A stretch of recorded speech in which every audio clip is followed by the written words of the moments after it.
बंदिवान झाला याचा अर्थ मी केलेली भक्ती ही निस्वार्थी होती, निस्वार्थी होती, निस्वार्थी होती.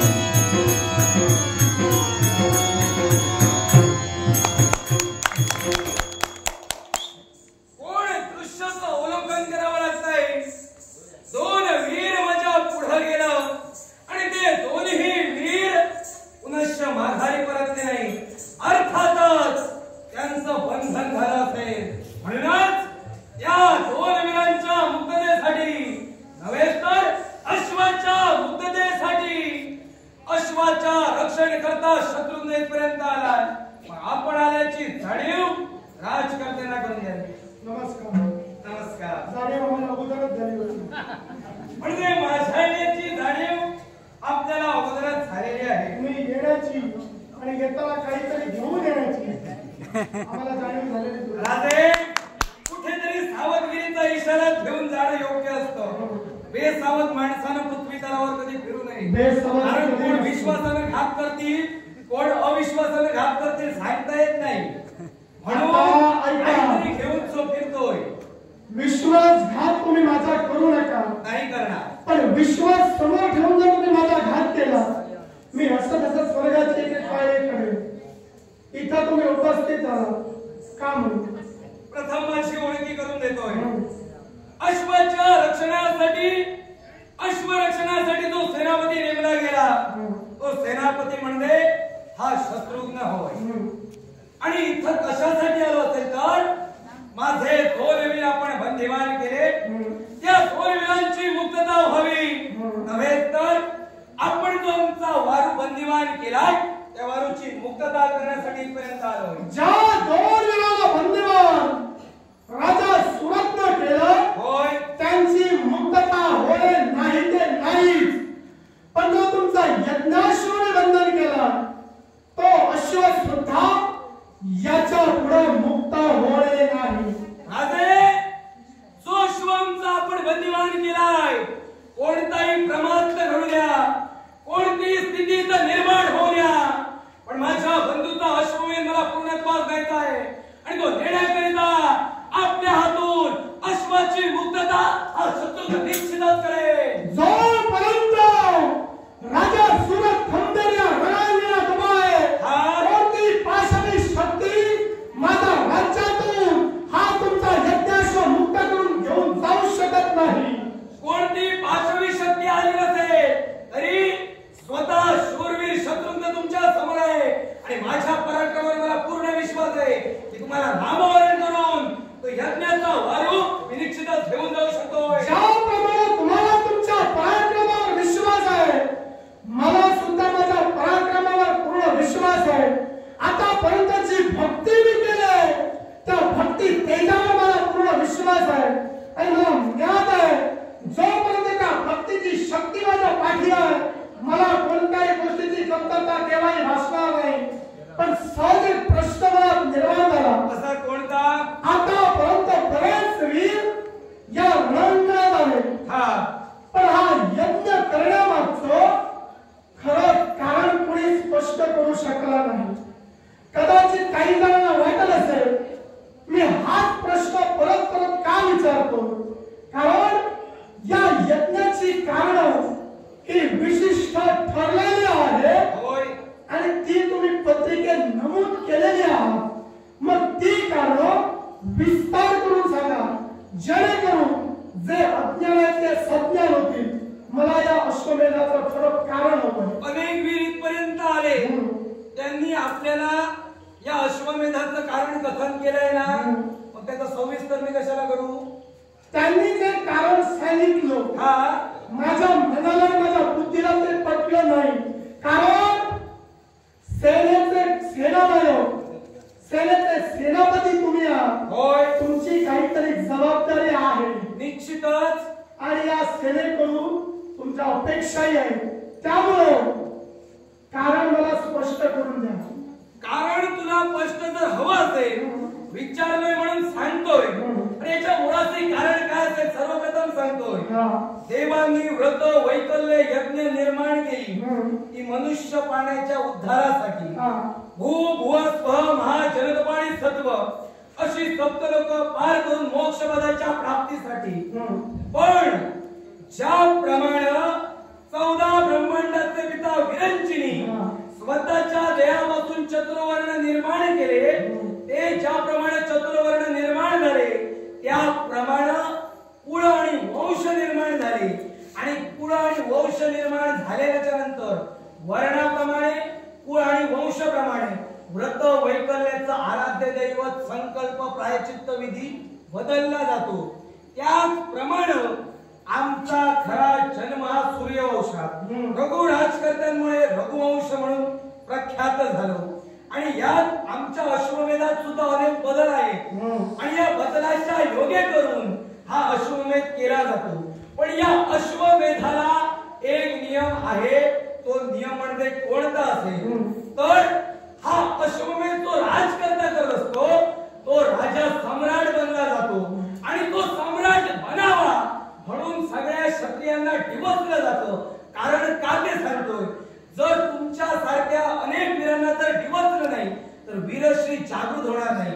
वीरश्री जागृत होणार नाही ती नाहीच, क्षत्रिय घराण्यात त्याचा जन्म झाला, क्षात्रतेचा संस्कार त्यावर जागृत व्हावा म्हणून हा पत्रिकेत उल्लेख करून डिवचलं जातं, जेणेकरून डिवचलेल्या वीरानं आपलं शक्ती सामर्थ्य दाखवावं आणि त्याला नामोहरण केल्याच्या नंतर त्याच्यावर विजय प्राप्त अश्वमेध करणाऱ्याचा होतो। आणि असं घडल्याच्या नंतर अशा वीरांना हरवल्याच्या नंतर सार्वभौमता निर्माण होते, सर्व राजांवर प्रभावी राजा तो अश्वमेध करणारा ठरतो, म्हणून प्रत्येकाला डिवचलं या कारणासाठी जातोय।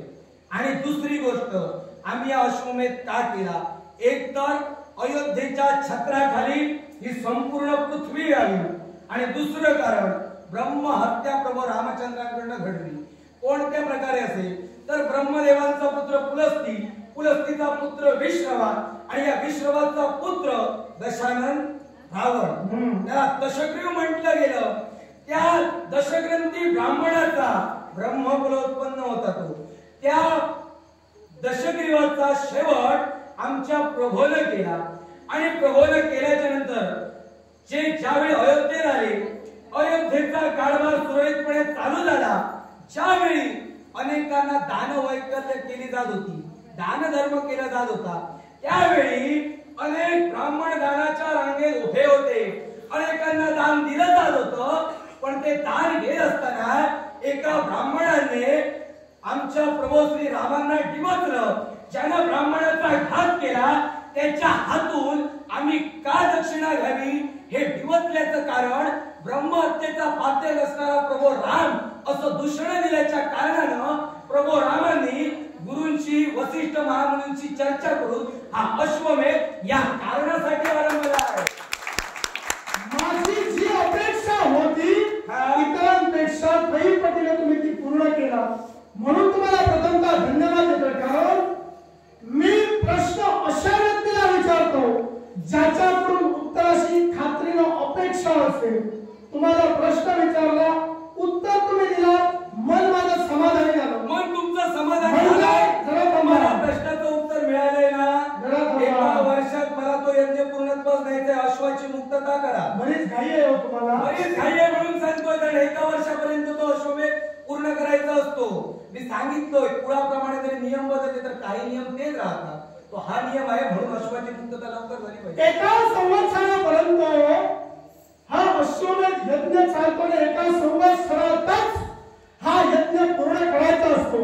हे न समजलं होतं, अक्कल होता, तुम्ही मला समजू नका। मला तुमच्या प्रभू रामचंद्राकडून एका दशग्रंथी ब्राह्मणाची हत्या झाली, होय, ब्रह्महत्या झाली।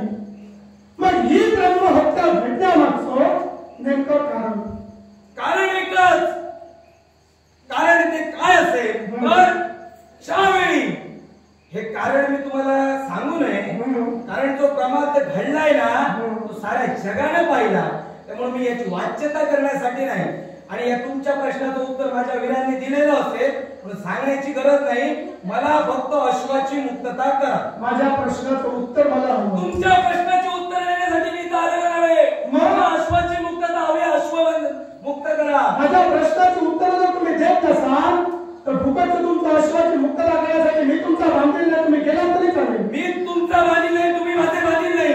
या विश्वात कोणी कुणाचा बांधील नाही. ज्यावरती तुम्ही आमच्या मार्ग आड आलात, तुम्ही आमचा अश्व बंदिवान केलाय, तो आमचा अश्व तुम्ही मुक्तता करा. तुमच्या सगळ्या प्रश्नांची उत्तर मी अयोध्येत देईल.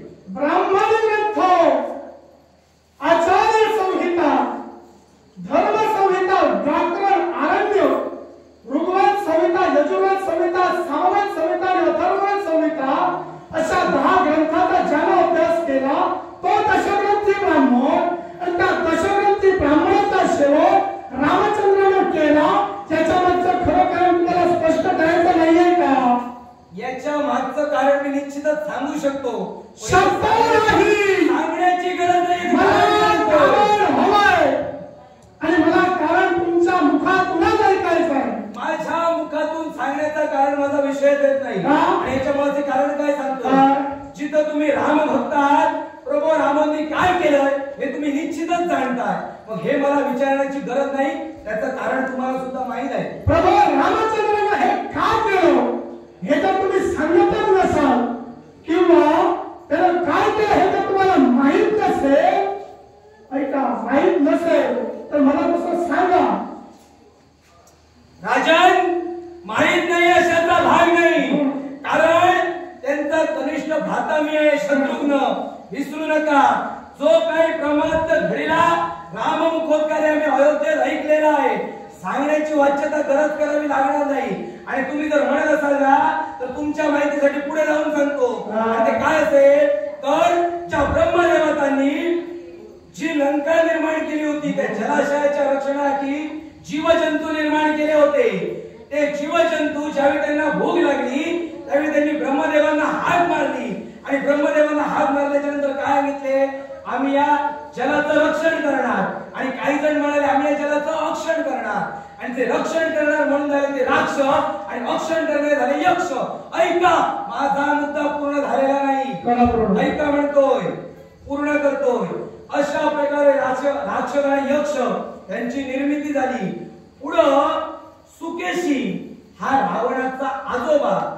सुकेशीनं ज्यावेळी आपल्या कन्येला सांगितलं की जो वैश्रवण म्हणजे आपल्याला कळला की नाही? नाही, सांगा. आता तुम्ही बोलायला मध्यंतरी मनाई केली. मनाई नाही, विचारतोय. वैश्रवण आपल्याला माहिती आहे? नाही, बोला. म्हणजे आपल्याला काही माहिती नाही. नाही ते नाही म्हणून सांगायला मला लाज वाटते. या राजावर राजकर्ते आपण आहात ना, न्यायदंड आपल्या हाती आहे. मग तो वैश्रवण कोण आपल्याला माहिती नाही. मला माहिती नाही. मग तुमच्या प्रभू रामचंद्राने काय केलं तुम्हाला माहिती नाही की सांगायला लाज वाटते? सांगायला लाज वाटत नाहीये. मुद्दा मी पूर्ण तुम्हाला सांगतो. वरून मला निर्णय घालू नका.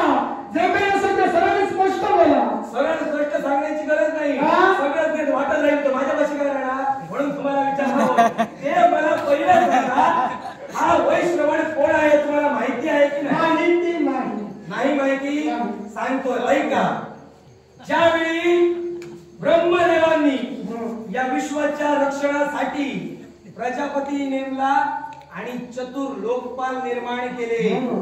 हे चतुर लोकपाल या पृथ्वीचं रक्षण करतायत. वनस्पती, धान्य, पंचमार्ग, मनुष्य प्राण्यांचं रक्षण करण्याचे 4 लोकपाल नेमले. या 4 लोकपालापैकी इंद्र, वरुण, यम आणि चौथा हा वैश्रवण. वैश्रवणा कोण सांगतोय? तो विश्रवांचा पुत्र जन्माला आला तो वैश्रवण, अर्थात त्याचं नाव कुबेर. आता तुमच्या लक्षात आलं. सोपं करून सांगायला जरा शिका म्हणजे लक्षात येईल. सोपं करून सांगण्याची गरज नाही. माणसाला मी बोलतो त्याचा अंदाज घालून माणूस बोलला पाहिजे. क्षत्रिय म्हणून या लोकपालांची जागा राजा म्हणून आणि हे राजे असे नेमले गेले. तेच सांगतोय तो वैश्रवण. तो वैश्रवण आपल्या पित्यांना भेटण्यासाठी पुष्प विमानातनं मार्गक्रमण करत होता. आणि पुष्प विमानातनं मार्गक्रमण असताना त्या सुबालीला सांगितलंय, तो पहा, तो तुझा बंधू आहे, विश्रवांचा पुत्र आहे, तो पुष्प विमानातनं जातो. तो त्याला सांगितलं. हे त्यावेळी रावणाला कळलं. पण ज्यावेळी त्यांनी त्या सुमालीनं आपल्या कन्येला सांगितलं की तो वैश्रवण जातोय ना, त्याच्या सारखं हे सारं वैभव आपलं होतं. पहिली लंका राक्षसांचीच होती. हे वैभव आमचं होतं ते त्या कुबेरानं घेतलं. म्हणून त्या कुबेराकडनं ते परत मिळविण्यासाठी तू त्या विश्रवा महंतांकडे जा आणि त्यांच्याशी विवाह कर आणि पुत्र प्राप्ती कर असं ज्यावेळी सांगितलं त्यावेळी ती विश्रवांपर्यंत गेली. आणि त्यावेळी विश्रवा महंत संध्याकाळी केला जाणारा यज्ञ आपल्याला ज्ञातच असेल. माहिती आहे? माहिती आहे. म्हणजे अग्निहोत्र प्रत्येक मनुष्य प्राण्याला अग्निहोत्र करायचं आहे. गरजेचं आहे. गरजेचंच आहे कारण वातावरण शुद्धी आणि सात्विकता निर्माण होते. म्हणून अग्निहोत्र यज्ञ केलं. अग्निहोत्र करत असताना तिथं ती आली. तिचं नाव कैकसी. ती आली तिथं आणि तिला सांगितलं की तुम्ही माझा स्वीकार करा. त्याच वेळी विश्रवा महंतांनी सांगितलं दारुण वेळेस तू आलीस म्हणून तुझ्या पोटी जन्माला येणारे पुत्र अशा वृत्तीचे असतील म्हणजे आसुरी वृत्तीचे असतील. त्यावेळी त्यांच्या ती पायाशी विलगली आणि विलगल्याच्या नंतर तिला आणि तुझा जो शेवटचा पुत्र होईल तो धर्माचरणी होईल. रावण, कुंभकर्ण आणि विभीषण असे तिला पुत्र झाले. त्या रावणानं खरं कारण त्या सुमारीनं सुरू केलं आणि तदनंतर ज्यावेळी शूर्पणखेचे नाग आणि कान कापलं गेलं ही वार्ता जे रावणाला कळली आणि तिनं सांगितलं या विश्वात सौंदर्यवान स्त्री कोण असेल तर ती प्रभू रामांची पत्नी आहे अर्थात सीतामाई आहे. ती सीतामाई जर तुझी अर्धांगिनी झाली तर विश्वाला ती शोभून दिसेल. अशा उद्देशानं त्यानं सीतामाईचं हरण केलं. ज्या अर्थी त्यानं सीतामाईचं हरण केलं त्या अर्थी त्याच्या मुक्ततेसाठी प्रभू रामचंद्र लंकेत गेले. 30 योजने लांब आणि रुंद असणाऱ्या त्या लंकेत प्रवेश केला. सुवर्णाची लंका विश्वकर्मेनं निर्माण केलेली त्या लंकेत प्रवेश केला आणि त्या दशग्रंथी ब्राह्मणांचा आपल्या पत्नीसाठी आणि 4 वर्णांच्या उद्धारासाठी त्या रावणाचा घात केला. तिथं माझ्या प्रभूचं काय चुकलं? फक्त तुम्हाला एवढंच सांगायचं होतं. होय, रावणानं सीतामाईचं हरण केलं आणि त्या सीतामाईच्या मुक्ततेसाठी प्रभू रामचंद्रानं रावणाचा शेवट केला. होय, बरेच फिरून आला. माहिती मिळाली, समाधान वाटलं. नाही फिरावं लागतं कारण सांगावं लागतं. तुमचा मुद्दा तुम्ही कुठे उपस्थित करणे हे काय आता मग तुमचा सविस्तर सांगितलं. आता माझ्या प्रश्नाचं उत्तर मला हवं. कोणता? खरंच लंकाधीश रावणानं सीतामाईचं अपहरण केलं होतं का? याला अनेक कारण आहेत. पुढे मी जाऊ शकत नाही. कालमर्यादा मला आहे म्हणून सांगतोय. माझ्या म्हणण्याप्रमाणे त्यानं सीतामाईचं हरण केलं होतं. माझ्या म्हणण्याप्रमाणे लंकाधीश रावणानं मूळ सीतामाईचं हरणच केलं नव्हतं. कोणत्या प्रकारे पटवून द्या मी काही सांगू नका. 4 ते विश्व जाणतंय त्यानं सीतामाईचं हरण केलं आणि तुम्ही नाही म्हणताय कसं ते सांगा. मी मुद्दा उपस्थित केला पुराव्या सहित ठाम आहे. सांगा. आता मी असं म्हणालो की लंकाधीश रावणानं मूळ सीतामाईचं हरणच केलं नव्हतं. या मुद्द्यावर मी ठाम आहे आणि तो मुद्दा तुम्हाला मी पटवून सुद्धा देणार आहे.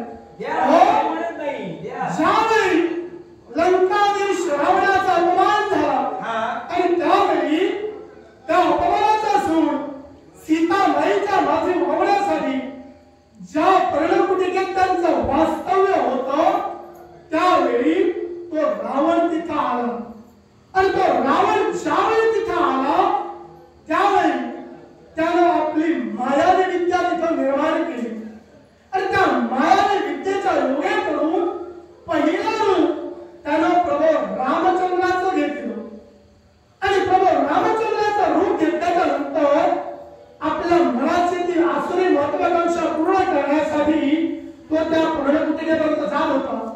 पण जात असताना मध्ये त्याची पावलं थांबत होती कारण मन जरी रावणाचं असलं तरी वेश मात्र प्रभू रामचंद्रांचा होता आणि म्हणून त्याच्या मनात हे विचार वावरू लागले. अर्थात रामाचा वेश परिधान केला तर हे कृत्य पूर्ण होणार नाही हे त्याला कळून चुकलं आणि म्हणून त्याला सौम्य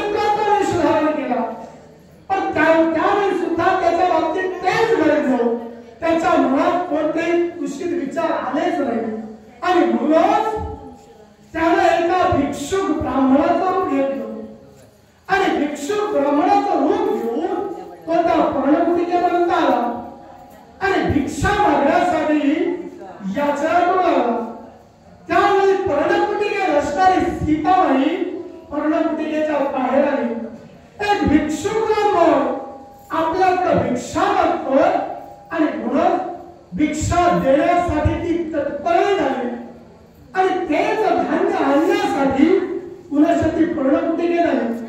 पण ज्यावेळी ती पर्णकुटी गेली त्यावेळी त्या पर्णकुटीत अग्नी नारायण हा प्रज्वलित होता आणि त्या अग्नी नारायणानं सीता माईला सारं कथन केलं.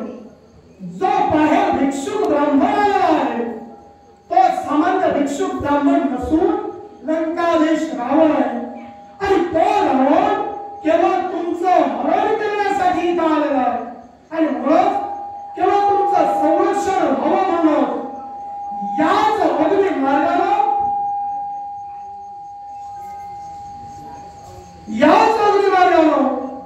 तुम्ही अग्निलोकात प्रवेश करा. आता अग्निलोकात प्रवेश त्यांनी का केला तर प्रभू रामचंद्र यांचे पिता म्हणजे दशरथ आणि त्या दशरथ महाराजांना मृत्यूनंतर अग्निलोक प्राप्त झालेला होता आणि त्या अग्निलोकात केवळ दशरथ महाराजांची सेवा करण्यासाठी मूळ सीता ही अग्निमार्गाने त्या अग्निलोकापर्यंत गेली आणि त्या पर्णकुटिकेत जी राहिली ती फक्त सीता माईची छाया होती आणि ती छाया पुढे त्या रावणाला भिक्षा वाढण्यासाठी गेली. भिक्षा वाढत असताना रावणाला तिच्यावर अतिप्रसन्न म्हणून तिला उचलून घेतलेलं पुष्प विमानातून तिला लंकेपर्यंत घेऊन गेला. आता तुमच्या मनात संभ्रम निर्माण झाला असेल की जर मूळ सीतेचं हरण रावणाला केलं नाही मग मूळ सीता पुनश्च या अयोध्येपर्यंत आली कशी ते सुद्धा तुम्हाला पटवून देतोय. बोला.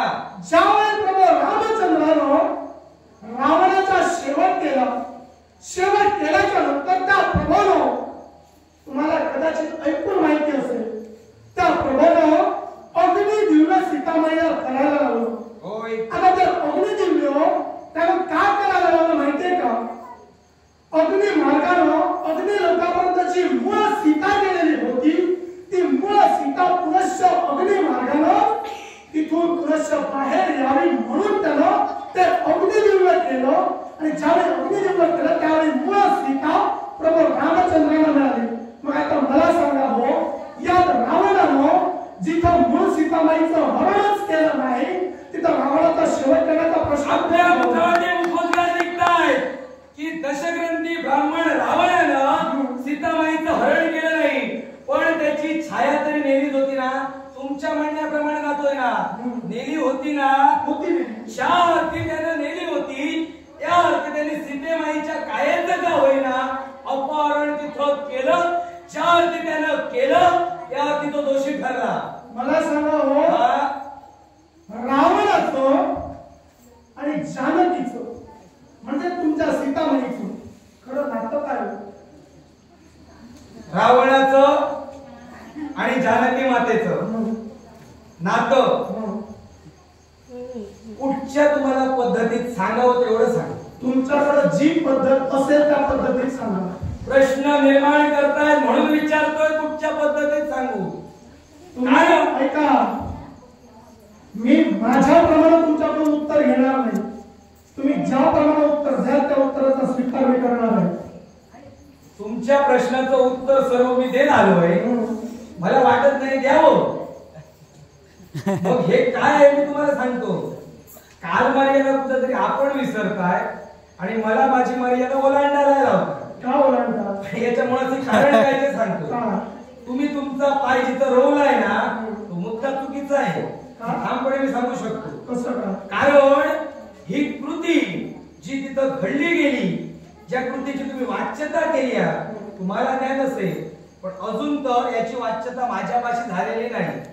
पण ज्यावेळी अगस्ती महंत आमच्या अयोध्येत आले होते त्यावेळी त्यांनी सीतेमाईचं वर्णन प्रभू रामांना सांगितले. ते ऐकलंय ते तुम्हाला सांगा.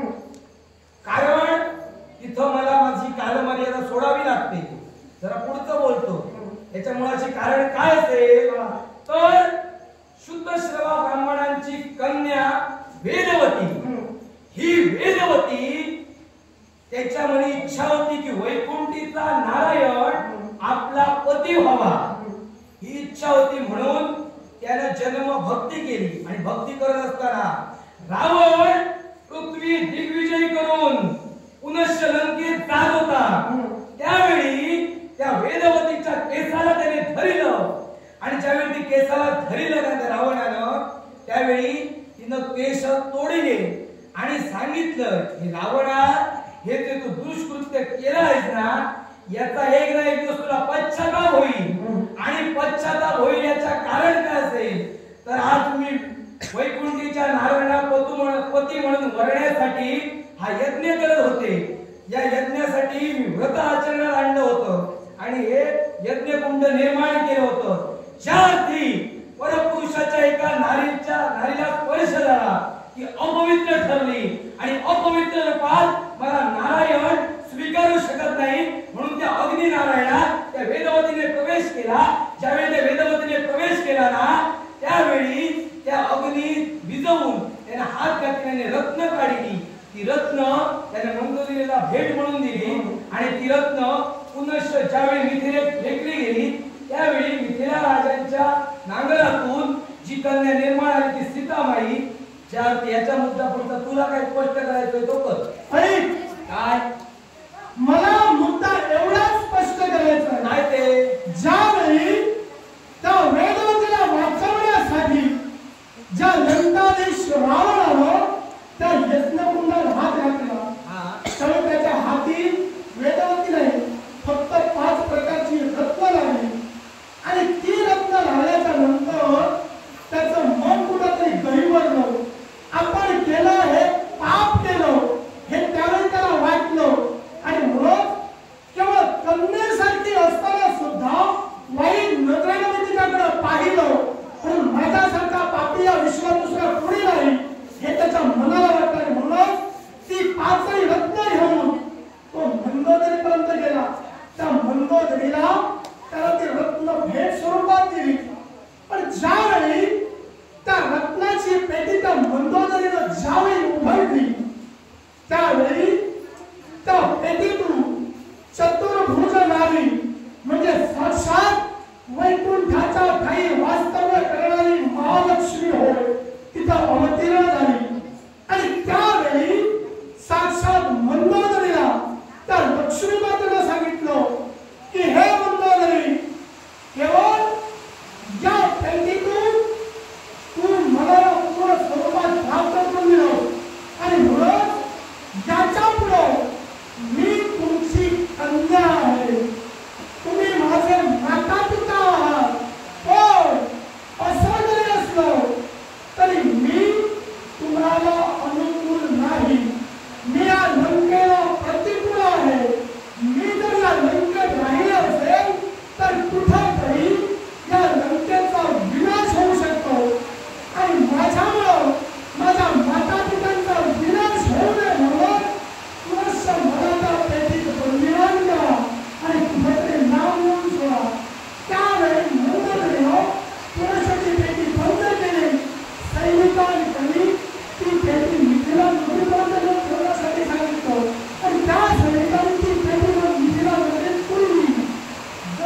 संगिनी तो भाव असतो का? ऐका ऐकायचं नाही, काय ते पटवून दे. ऐकायला खूप इथं आहे. मी पटवलं ना तर तुम्ही ऐकणार नाही. बोला. मी पटवलं ना तर तुम्ही ऐकणार नाही. येणार. मग ऐकणार जर नसाल ना तर तुमचा संयम तुम्ही ठाकून जाऊ नका. माझा संयम नाही, पण तू थोटांड बोलतोय ते मला मान्य नाही.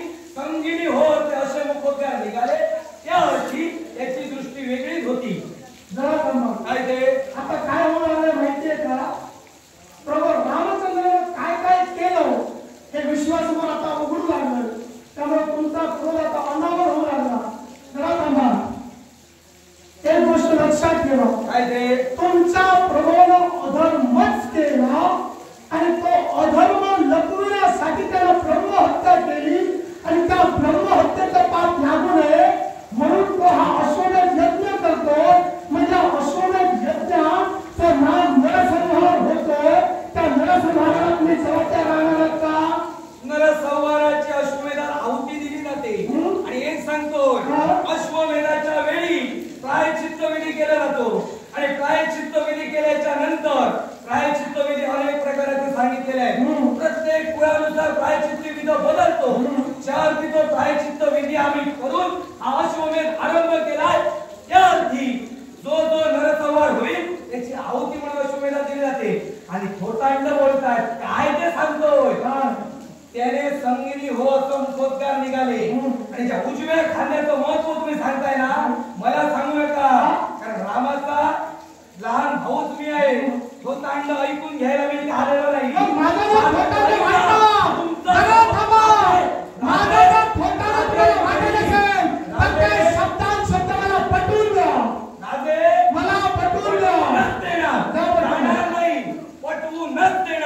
आणि ते काय असते तुम्हाला सांगतोय. तुम्ही थोतांड बोलता का सांगतोय.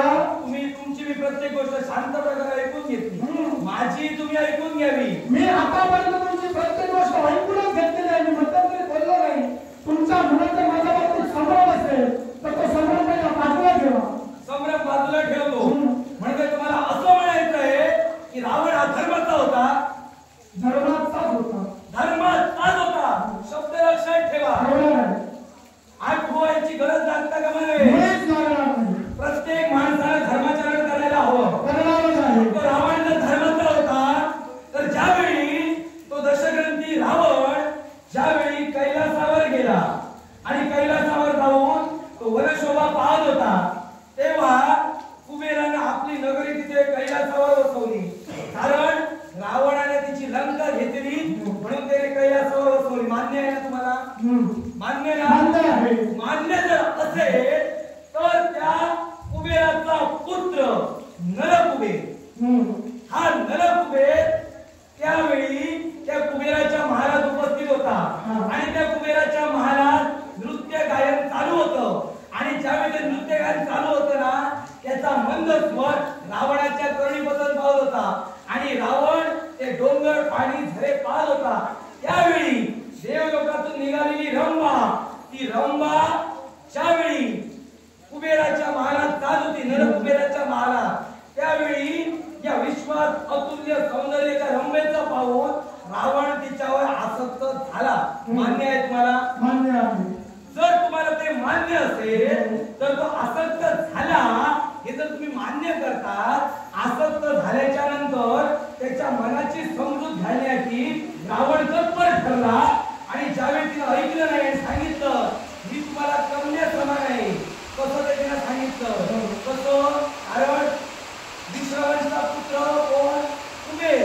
कुबेराचा पुत्र नरकुबेर आणि त्या विश्रवांचा पुत्र दशरथी ब्राह्मण रावण होता. म्हणून मी तुम्हाला पुत्री वधू आहे असं ज्या व्यक्तीने सांगितलं तो वयाला रंभेला अनेक विवाह करता येतात. देवलोकात असा नियम नाही त्याने एकावरच घालावं.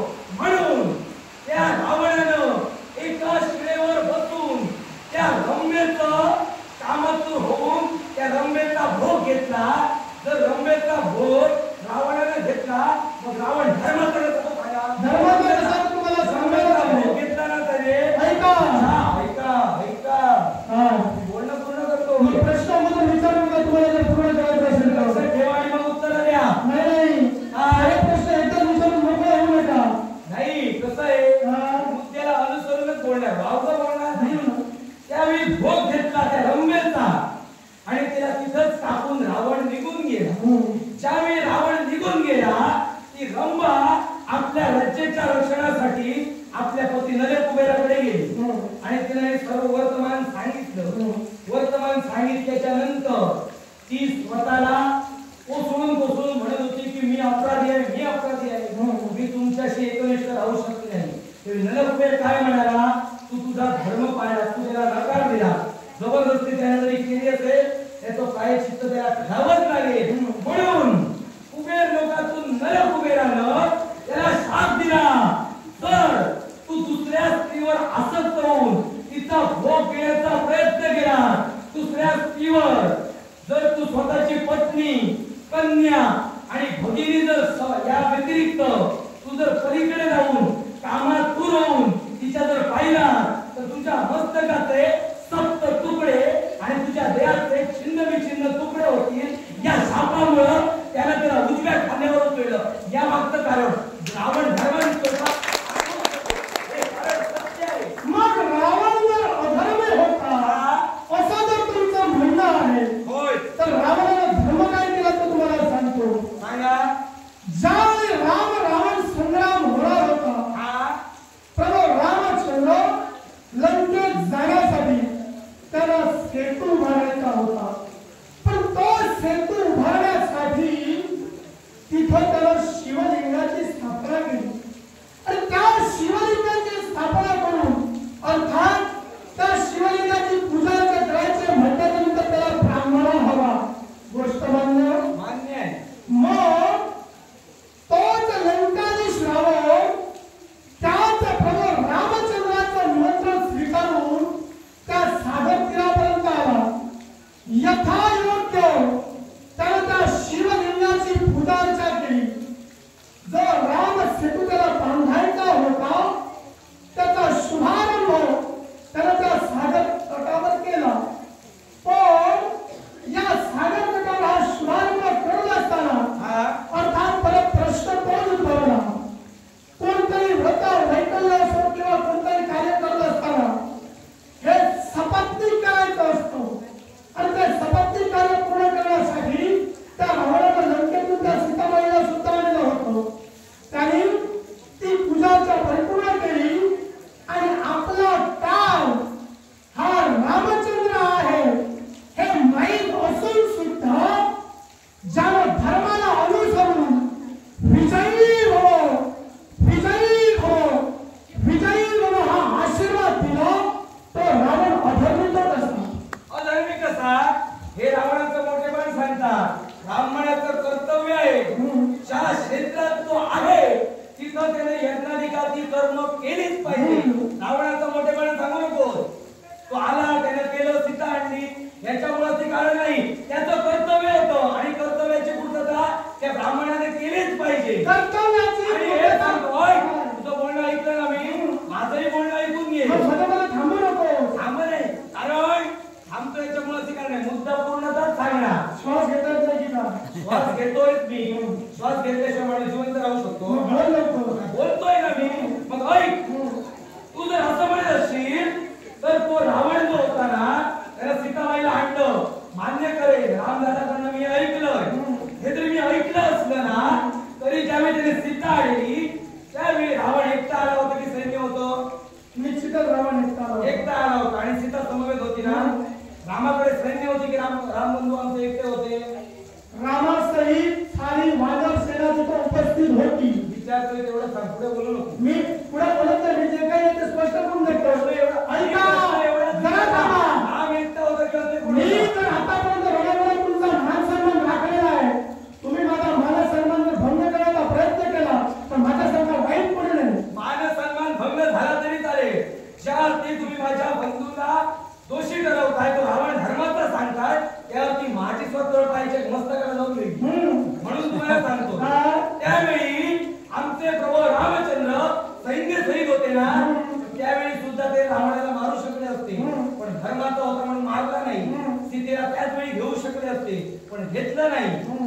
आणि त्यावेळी रावणाकडे त्यांनी दक्षिणा मागितली. रावणानं प्रभू रामांकडे दक्षिणा मागितली, माहिती आहे ना? त्यावेळी दक्षिणा मागितल्याच्या नंतर प्रभू रामांनी सांगितलं तुला जी दक्षिणा हवी असेल ती मी देईन असे शब्द बोलले होते आमचे रामदादा. ज्यावेळी बोलले होते त्यावेळी तो काय बोलला की माझ्या मोक्षाचा मार्ग मोकळा करून द्या असा त्याच्या मुखाचे वाणीचे मुखोद्गार होते ना. ज्या अर्थी होते त्या अर्थी त्याला वृत्तांत माहित होतं. ज्या अर्थी होते त्यांनी सुद्धा त्याला आशीर्वाद दिला तुझ्या मोक्षाचे दरवाजे मी उघडे करून देईन. म्हणून तो रावण मोक्ष पदाला गेला. यात माझ्या रामदादांचा धर्म आहे. ज्या तिथं मोक्ष पदाला गेला तो धर्म तत्वाने केलेला होता. पण हे जे काही सारं तुम्ही तर प्रभू रामचंद्राच्या बाजूला म्हणताय जोपर्यंत तुमचा तो प्रभू रामचंद्र इथं माझ्या समोर राहत नाही तोपर्यंत अश्वाची मुक्तता होणार सुद्धा नाही. माझ्या फक्त आता एका प्रश्नाचं उत्तर दे. तू जर पिताश्री या राजगडीवर होते ना तू या राजगडीवर आला मग माझे पिताश्री माझे दशरथ यांनी सुद्धा अश्वमेध यज्ञ केला. मान्य आहे तुला? मान्य आहे. मग हा अश्वमेधाचा वाळू या पृथ्वीवर एकाही क्षत्रियाने बंदिवान केला नाही. तो वाळू कदाचित उधळताना तुझ्या राज्यात आलाही असेल किंवा न आला असेल. त्यावेळी जर एकाही क्षत्रियानं आमच्या पिताश्रींचा वाळू बंदिवान केला नाही त्या अर्थी तुम्ही आता आमचा वाळू बंदिवान का करता?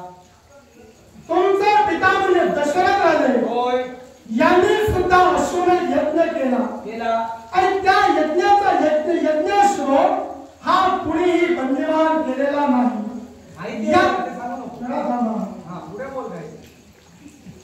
त्या यज्ञाश्व कुणी बंदिवान केला नाही याचा अर्थ त्या दशरथ राजाचा साऱ्याला त्याचं मालिकत्व मान्य होतं म्हणून केला नाही. आता जरा थांबा. तुमच्या प्रभू रामचंद्राने हा यज्ञ केला आहे या यज्ञात त्यांनी एक जयपत्र लिहिलं. मग त्या जयपत्रात त्यानं काय नमूद केलं सांगू की तू सांगणार? तुम्ही सांगा. मला विचारलं रक्षक आहे मी सांगू शकतो. सांगा ना. पण अश्वाची पत्रिका तू वाचली आहेस ना? मी वाचलीच आहे. मला तुमच्याकडून ऐकायचं आहे. प्रत्येकाच्या मुखातून एक पत्रिका तुला ऐकायची आहे का? मी इतरांना विचारलं नाही. मला तुमच्याकडून ऐकायचं आहे. मग तू वाचली आहेस ना? मला ऐकायचं आहे. वाचली म्हणून माहित नसेल तर माहित नाही म्हणून सांगा.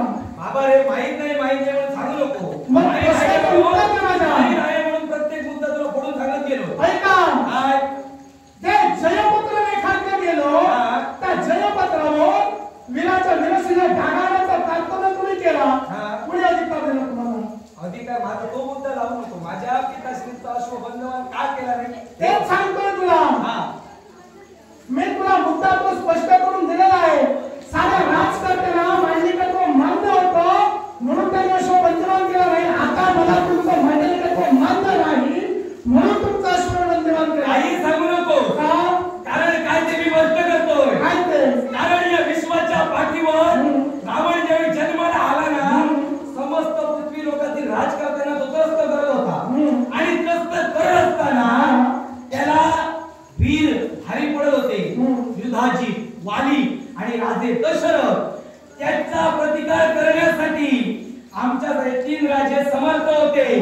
त्याला प्रतिकार करू शकत होते. आमचे पिता युधाजी आणि वाली राजा हे तिघही आमच्या अश्वमेधात सामील झाले. आमच्या पित्यांच्या अश्वमेधात सामील झाले. रावणाला अडवण्याची शक्ती रावणावर मात करण्याची शक्ती या 3 वीरात होती. आणि रावणाचा भय समस्त पृथ्वीला होता. म्हणून रावणाचा भय असल्या कारणानं युधाजी आणि वाली यांना हेच फक्त रावणाला प्रतिकार करू शकत होते. आणि ज्या अर्थी दशरथ राजा यांचं सहाय्य आपल्याला मिळावं. रावणाने कधी आपल्या राज्यावर आक्रमण केलं ना तर त्याला प्रतिकार करण्यासाठी दशरथ राजे यावे म्हणून आमचा वाळू कुणी बंदिवान केला नाही. याच्यामुळे कारण काय होते? रावणाचा भय होता. आता रावण मृत्युमुखी पडल्याच्या नंतर तुम्ही मानव वर्तून आम्हाला शिकविता. म्हणून ते सांगतोय तुमचा प्रभू रामचंद्राला ऐका आव्हान करण्याची कुवत आमच्या अंतरात आहे म्हणून अश्वाने बंदिवान केलेला आहे. तो अश्व जोपर्यंत तुमचा प्रभू रामचंद्र इथं येत नाही तोपर्यंत मुक्त होणे नाही. म्हणजे तुमची आता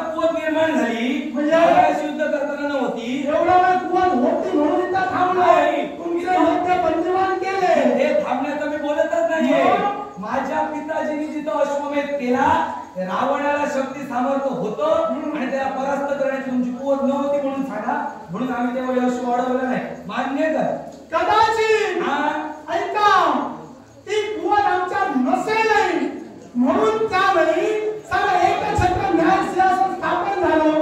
तीन राजे एकत्र येऊन त्यांनी तो अश्वमेधचा बलिदान करून रावणाला मारहाण केली.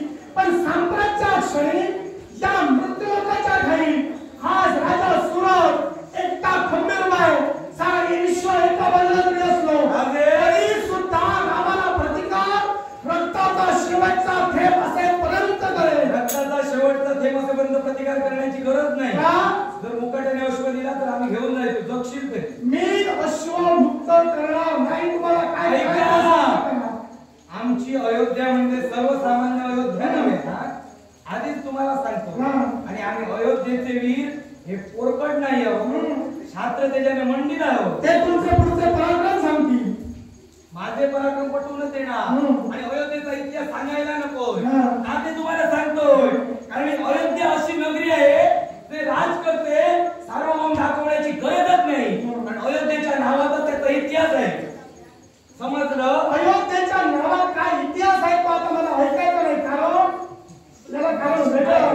वेळेची मर्यादा मला आहे आणि त्या वेळेची मर्यादा मी ओलांडणार नाही.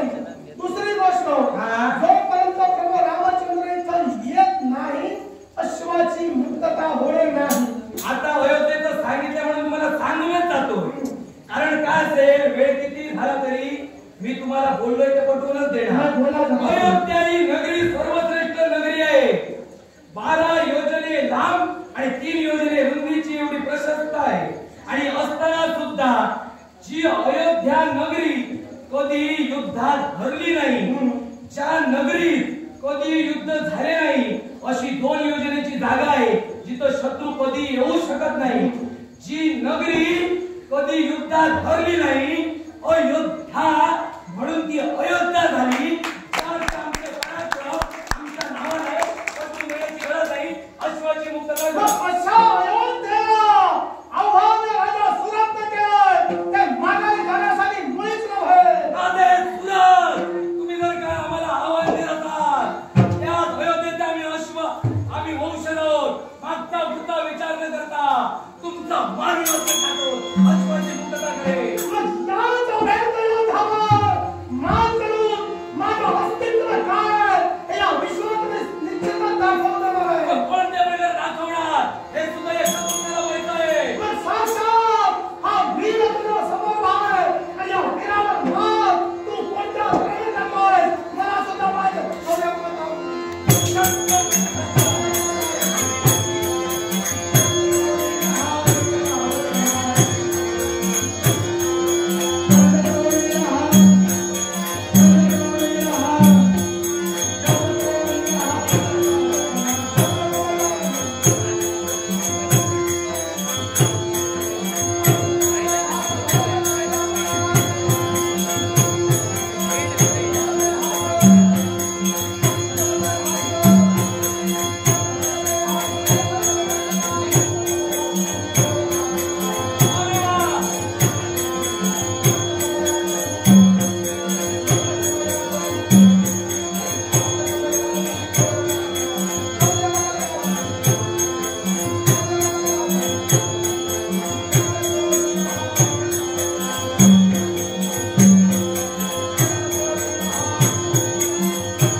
जर सत्यानं मारलं असेल तर त्याच भक्तीच्या जोरावर ऐक, लक्षात ठेव, त्याच भक्तीच्या जोरावर